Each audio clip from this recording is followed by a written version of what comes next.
离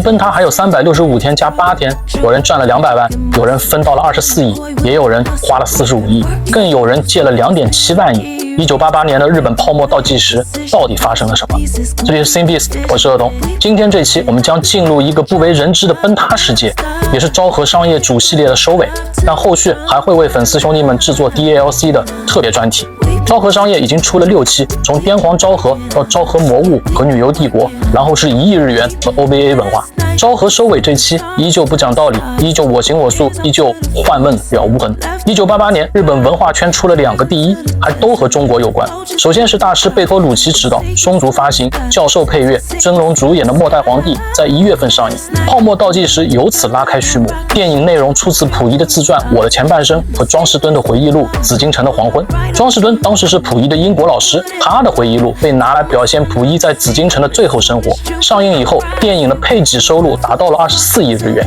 成为当年日本进口洋片榜的收入榜眼。这里补一个冷知识，99年以前日本电影不用票房数据，用片商拿的分账作为统计口径，所以叫配给收入。但是如果看过这部电影的，应该都有同一种感受，就是教授的配乐甚至超过了电影本体，所以大部分的日本票房贡献应该都是冲着坂本龙一去的。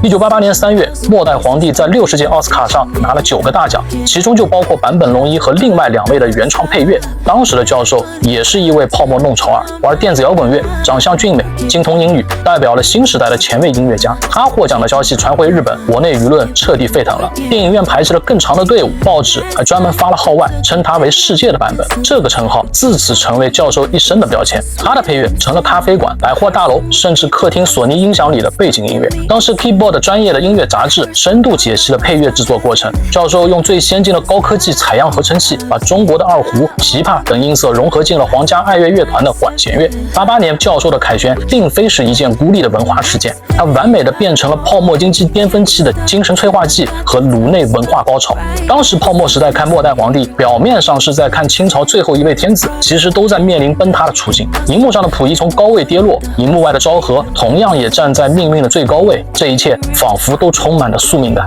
同样，1988年6月，代表新时代的动画电影《龙猫》阿基拉上映，但他们在票房上都输给了一部中国题材的历史片。这部电影配给收入竟然达到了45亿日元，意外的成为当年日本本土电影的配给榜第一。电影的主角是年轻的佐藤浩市和西田敏行，由传奇导演佐藤纯弥拍摄。这部戏是日本和中国合作的超级大案。电影改编自日本文学巨匠井上靖1959年的同名小说《敦煌》，它和另一部《楼兰》构成了井上靖最有名的西域丝绸系列。NHK 还特意播出了文化特辑《丝绸之路》。整个80年代日本社会都很沉迷这种中国的西域文化，所以电影《敦煌》把这种迷恋感推到了商业娱乐的极致。78年到88年这段时间是中日双方10年蜜月期。电影《敦煌》的日本团队在戈壁待了整整8个月，期间中方动用了大量群演、马匹、外景来配合日方。当时为了拍摄西夏军队需要大量的专业人员和战马，中方就把本来的上影场调整成了81电影制片厂，动员了数万名士兵参加西夏骑兵大战的场面，光电影制作费就高达45亿日元。这笔投入后来几乎等于收入。投资方日本德间资本还花了2700万人民币，按1:1直接还原了一个15万平方的敦煌古城，按照《清明上河图》的样式建造，街道、当铺、客栈、酒肆、佛堂，重现了边塞风貌。当时的日本拿出几十亿去中国西北拍了一部中国史诗剧，回到日本放映还差点亏钱。这种不差钱的格局还真是泡沫时代的底气。丝绸之路、宫廷王女、佛教书经这些东西放在泡沫时期也变成了一种最高级的文化信仰。但敢在精神文化建设上如此挥霍的，一定是有鼓鼓的钱包在背后。有多鼓？有3万点。1988年日经收在了30159点，85年日经才13000点，3年多了17000点。泡沫最高峰的时候，整个日本股票市值占了全球股市的45%。这时候的日本企业、东京土地和日本股票完全是一套不属于地球的估值宇宙。因为随便买什么都涨，随便什么人买都涨。1988年，日本国营电信改组成民营公司 NTT 上市，这是一张日本全民的入场券。上市以后，成交价是每股160万日元，2个月以后直接冲到了318万日元。夸张的是，成千上万没炒过股的家庭主妇和老人，凭手里抽中了1、2股 NTT 就可以轻松赚到几百万日元。但泡沫时代没有最夸张，只有更浮夸。被日本媒体称为天才向场师的尾上冯，这位泡沫风云人物是大阪高级料亭惠川的女老板。80年代后期，她靠着投机炒股爆红。据文川周刊的说法，她当时一次就能买入20亿日元的股票，一天能弄个100亿日元的交易规模。很多银行和证券公司的人都围着她转。民间的传说就更加离谱了，在她的庭院里供奉了不动明王和弘法大师石像，还有一尊价值数千万日元的巨大蛤蟆石像。她每次都要拜这个蛤蟆石法，说自己得到了神明启示，然后高喊着某只股票马上会涨。你还别说，当时很多银行高管竟然都还信他，甚至连银行行长都跑到他的料亭跪在蛤蟆前听取投资建议。后来泡沫破裂，玄学就变成了欺诈。尾上从金融机构那骗取了累计2.7万亿日元，这个金额几乎是88年日本防卫预算的3/4，直接导致了一个国家信用级金库的倒闭和多位高管落马。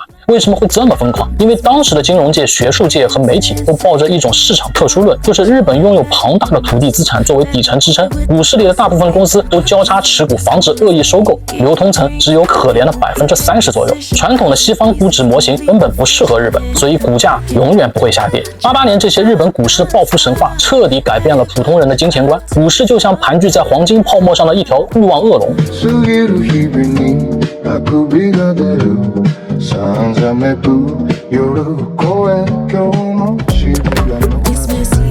但在2月10号的那一天，全日本的大人和小孩都在疯狂地等待另一条恶龙。秋叶原、新宿、时代的店门口排起了长达数公里的恐怖长龙，时代排队人数直接飙升到了1万人。这是游戏卡带《勇者斗恶龙3》的发售现场。在那之前，《勇者斗恶龙》已经不是小孩的玩具了，它变成了一种国民级的期待。枯井雄二写故事，鸟山明画角色，苍山浩一做音乐，加上任天堂红白机这台统治客厅的机器，所有条件都齐全了。发售当天，日本各地玩具店、电器店、相机店门口全部排起了长队。根据日本警视厅相关信息，仅在东京就有超过300名中小学生因为旷课来买游戏，被警察现场劝阻并强制遣送回校。但这还不是最夸张的，《勇者斗恶龙3》红白机版买了380万套，首批110万盒卡带在几个小时以内被一扫而空。那些没买到卡带的不良少年埋伏在附近的巷子里，专门拦截刚买到游戏的小学生，拿走他们手里的 DQ3。一时间，夺取游戏成了当时的头条新闻，逼得日本国会专门开会讨论一盘游戏带引发的社会问题。因为这场骚乱，开发公司艾尼克斯后来和行业达成协议，定下了一条潜规则：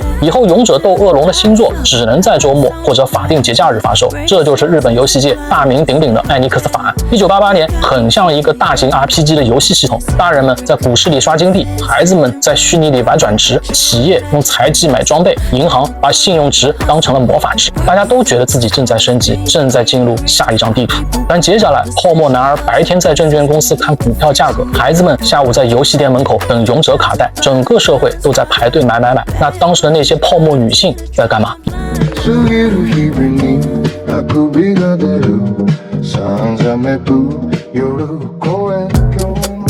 ？1988年7月到9月，每周4晚上10点钟，东京任何一间高档公寓里，几乎每个年轻女性都在紧盯着富士电视台。那3个月，一部电视剧拉开了日本电视剧史的黄金时代。这部剧就是《想拥抱你》，主角是2位同样叫前野的女演员，前野温子和前野优子。媒体和粉丝称他们为 W 前野。在戏里，他们住在东京港区最时尚的代官山，拿着高额薪水，出入高级法餐厅，在霓虹闪烁的露台上晃着香槟杯，谈论着自由恋爱。这种港区精致生活成了1988年所有日本女性的宗教信仰。为了变成前野，全日本女孩开始疯狂改造自己的皮囊，她们留着一头及腰的黑长直，或者烫成蓬松的波浪卷发，出门穿着夸张垫肩和贴身连衣裙，画着88年标志性的粗眉，嘴上涂着圣罗兰复古正红或者桃粉色口红，耳朵上还要挂着金色大耳环。这个时代不只把女性变成了消费主角，连男性也没有被放过。当时这些泡沫女孩身边围着好几个不同功能的工具人，他们还给这些工具人起了泡沫时代特有的绰号：开宝马随叫随到充当司机的叫竹君，在银座高档餐厅买单请吃大餐的叫范君，负责在情人节购买香奈儿包包和蒂芙尼珠宝的叫贡品君，留在身边作为结婚备选的叫刘君。在这种女性掌握挑选权的食物链顶端，男性外貌也第一次像商品一样被分类。1988年，日本流行语里出了2个非常有泡沫味的词，叫酱油颜和酱汁颜。所谓的酱油脸，就是那些长相清秀、线条干净、具有典型日本传统美感的男性，代表人物就是当时红透半边天的吉尼斯偶像少年队的东山纪之。酱汁脸呢，指的是那些五官深邃、轮廓立体、带有西方混血感和雄性荷尔蒙的长相，代表人物就是当时作为时尚杂志当家男模，后来成为国民男演员的阿部宽。你看泡沫时代，连男人的脸都被分成了口味，淡一点的是酱油，浓一点的是酱汁，好像走进餐厅点菜一样，根据自己的喜好来消费男性外貌。这背后其实是电视、偶像、女性杂志一起塑造出来的新市场。88年，一本专门针对单身女性的杂志《Hanago》创刊，引发了疯狂订阅潮，还诞生了一个新词叫 Hanago 族，指的就是那些手握支配资金、喜欢去海外旅行、购买奢侈品、对男性外貌和品味挑三拣四的年轻女性。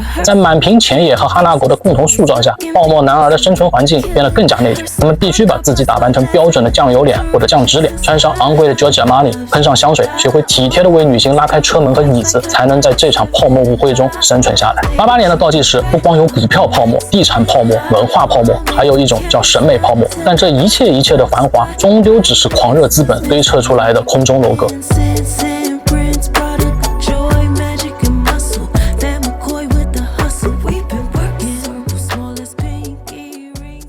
这个空中楼阁的深夜本体就在六本木和麻布什帆。一个普通周末的晚上，11点以后走进麻布什帆，就能看到一座印度宫殿。这是东京乃至全日本肾上腺素最高的地方。门口停着奔驰、宝马、丰田世纪，穿西装黑服的保安站在门口，像海关一样检查你的衣服、鞋子、脸和气质，还有你身边带的人。这就是泡沫时代最有名的高级 disco 之一——马哈拉贾，一个属于癫狂昭和时代的终极欲望符号。推开那扇大门，里面是一个用金箔、大理石和水晶吊灯堆砌出来的地下帝国，震耳欲聋的电子舞曲 ，VIP 包厢里香槟的木塞声，晃动的羽毛扇和紧身连衣裙此起彼伏。如果说趋势剧是荧幕里的童话，那马哈拉贾绝对是肉体狂欢的现实殿堂。当时日本社会最感到不可思议的是，这一间顶级夜场的消费主力军，居然是一群20岁出头的在校大学生。1988年，街头八卦和周刊文春上出现了类似大学生靠兼职月入50万出入六本木的高级会所这样的报道。这并不是什么假新闻，但它更像那个时代的金钱神话。只要你愿意动，你就能捞到钱，你能捞到钱，你就能进入到更高级的场子。只要你进了高级的场子，你就离真正的泡沫上层又近了一步。在当时资金泛滥的泡沫时代，劳动力极度缺乏，企业为了抢人开出天价，面试还送你钱，大学生去房地产公司发传单，高尔夫俱乐部做兼职，或者在这些证券公司做助理，轻轻松松都能拿到30万到40万日元的月薪。注意，这可是1988年，所以那个时代年轻人的金钱观已经崩塌，他们相信的是暴富、股票、夜店、名牌和跑车。男大生开着高档进口车来接女大，在 VIP 包房里一掷千金，女大生拿着打工赚来的钱，把香奈儿和路易威登当成日常的买菜包。同年1月，六本木另一家高级夜场发生了照明灯事故，造成了巨大的损害。这个事故再次显示了一个不太吉利的隐喻：泡沫生活的天花板其实已经开始松动，只是那个时候电子音乐太大声，没人听得见，也不愿意听。夜店的人还在跳，证券公司的人还在喊，电视里的钱也还在挑三拣四，孩子们还在卡带里打恶龙。所有人都觉得接下来将会是更大的时代，但没有人想得到，这已经是泡沫倒计时的最后一舞了，离真正的崩塌只剩下365天加8天。1988年12月31日，光源市7个脚踩旱冰鞋的少年在红白歌会上穿着耀眼的羽毛装，在粉丝们的欢呼中滑向了他们的天堂。飞鸟良为光源市写下了这首统治时代的国民神曲《银河天堂》。如果你仔细去看歌词，你会发现这是飞鸟良为崩塌倒计时写的黑色墓志铭。歌词大意是：欢迎来到这里，一起在天堂里玩耍吧，用大人编织的梦造一艘飞上太空的飞船。当时所有人都以为1989年这艘梦境飞船还会继续无限制的升高，幻梦终于了无痕。昭和商业系列至此正式完结。我是乐童，感谢兄弟们的支持，后续的 DLC 特别系列我们再见。